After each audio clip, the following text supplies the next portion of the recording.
তুমি যা ভাবো তাই তুমি হয়ে ওঠো।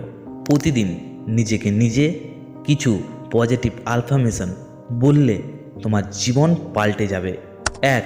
বিলিভ ইন মাই সেলফ, আমি নিজের উপর বিশ্বাস রাখি। 2. I am strong and confident, আমি শক্তিশালী এবং আত্মবিশ্বাসী। 3. I deserve success and happiness, আমি সাফল্য এবং সুখ পাওয়ার যোগ্য। 4. I will keep going no matter what, যতই বাধা আসুক আমি থামবো না। 5. টুডে ইজ মাই ডে, আজকের দিনটা আমার আর আমার জন্যই সেরা হবে। তো বন্ধুরা, এই 5টি কথা প্রতিদিন সকালে উঠে একবার হলেও নিজেকে নিজে বলো, দেখবে দিনটা ভালো যাবে। তবে চলো প্রতিটি কথা আরও একবার মনে করে নিই। I believe in myself, I am strong and confident, I deserve success and happiness, I am keep going no matter what, today is my day. পারলে সাবস্ক্রাইব করে যেও। ভালো থেকো, সুস্থ থেকো।